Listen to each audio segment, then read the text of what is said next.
A pressure cooker is one way to cook food quickly. It does it by creating vacuum pressure inside the pot.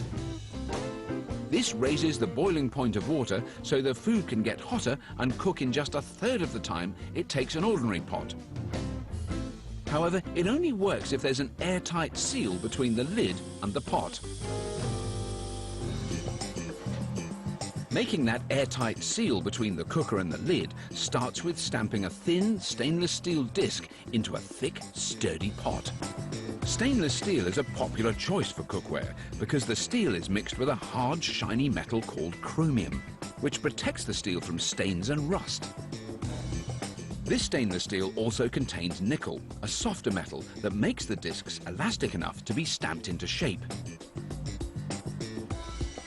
Still, it takes a lot of pressure to transform the discs into pots. That's where this huge press comes in. It pushes down with 290 tons of force. The disc is then pushed up and around the pot-shaped die inside the machine. When the press opens, the pot is fully shaped.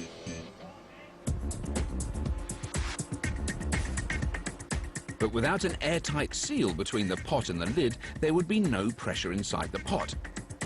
So, once the pots are formed, they're placed into a second press.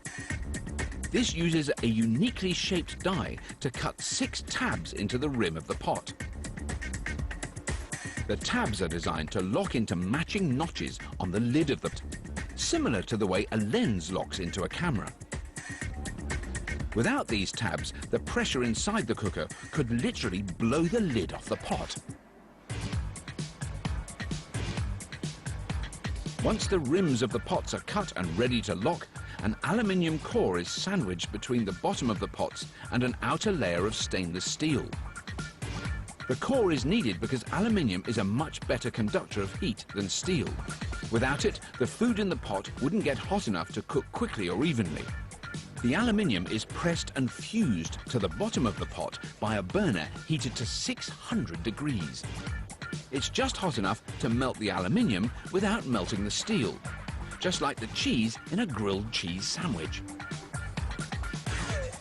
The hot pots drop away from the burner into a pool of cold water. And this instantly cools the steel and bonds the layers together.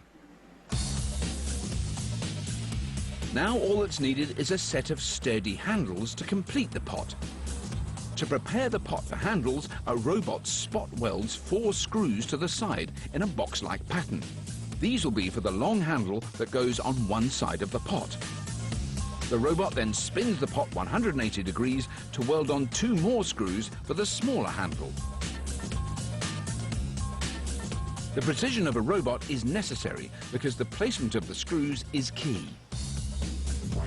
The first set of screws must be placed exactly 38.1 millimeters off-center from one of the tabs in the rim. If not, the long handle on the pot won't line up with the matching handle on the lid when the lid locks into place.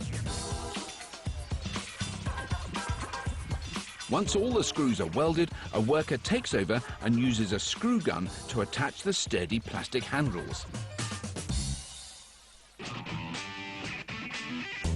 In another part of the factory, workers assemble the interlocking lids. They're made out of the same stainless steel as the pots. They arrive with 6 notches already cut into the edge that lock into the tabs on the pot and hold the lid in place.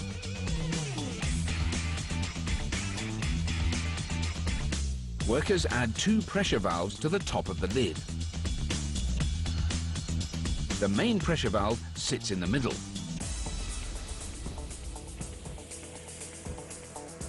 A test in the factory shows how it works. Just like a tire gauge, the valve moves to tell the chef how much pressure is building up inside the cooker.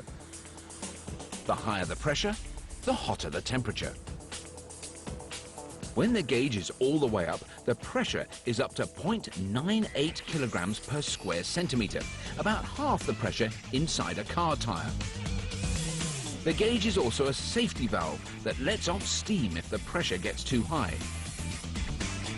To be extra sure there are no explosive accidents, the lid is equipped with a second safety valve.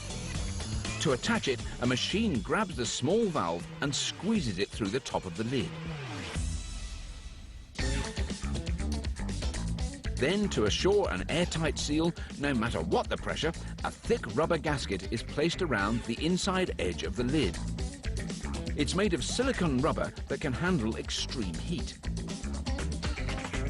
When the gasket is in place, a plastic topper with cooking instructions completes the lid. The lids are then joined to the pots and locked into place. Once it builds up enough steam inside, this pressure cooker can cook fresh green beans in 3 minutes, a potato in about 10 minutes, and a whole chicken in less than half an hour.